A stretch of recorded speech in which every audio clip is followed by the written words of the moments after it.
ఒక గొప్ప కార్యాన్ని చేయాలంటే 100 మంది పోతే చేయలేరంట, తక్కువ మందే గొప్ప కార్యాన్ని చేస్తారు. అంతేనా కాదండి? తెలివైన వాళ్ళే అన్నమాట.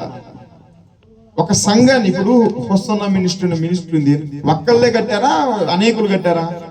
ఒక్కడే ఫౌండర్ ఉంటారు. అంతేనా కాదమ్మా? యేసన్న గారు ఒక్క ఆయన్నే అంతటిని వెలిగించారు. హెబ్రోన్ కూడా ఆ ఒక్క భక్సింగ్ గారు ఈరోజు చాలా మందిని వెలిగించాడు. కాబట్టి దేవుని కార్యాలు చూడడానికి మనం అనుకోవచ్చు చాలా మంది కావాలా, చాలా పెద్ద సంఘం. నాకు కూడా ఈ చిన్న సంఘం అని నాకు పెద్ద బాధ అనిపించేది. దేవుడే దాన్ని బలపరుస్తాడు. ఆయన చిత్తం అయితే భవిష్యత్తులో దీన్ని అనేకులతో నింపాలంటే నింపుతాడు. కానీ ఎంతమంది కౌంటింగ్ కావాలి మనకు కావాల్సింది అమ్మా, కెపాసిటీ కావాలా. అంతేనా కదా? ఇప్పుడు పొట్టి ఎంత ఉంటే ఏం లాభం చెప్పండి?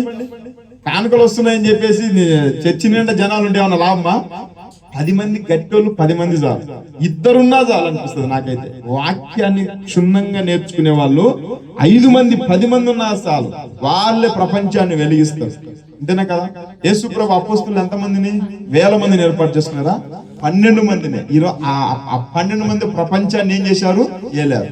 ప్రపంచంలో ప్రపంచవ్యాప్తంగా యేసుప్రభు సువార్త ప్రకటించింది ఎవరు? శిష్యులా కదా? ఒక్కొక్క శిష్యుడు ఒక్కొక్క దేశానికి వెళ్ళి ప్రపంచాన్ని వెళ్ళి మన దేశం అంతా ఒక్కరి ద్వారానే మన దేశం అంతా సువార్త వచ్చింది. ప్రియ దేవుని బిడ్డలారా, విలియం కేరీ ఒక్కడే ప్రపంచాన్ని వెలిగించాడు. బైబిల్ మన చేతుల్లో తెలుగు బైబిల్ ఉందంటే కారణం విలియం కేరీ. కాబట్టి ప్రియ దేవుని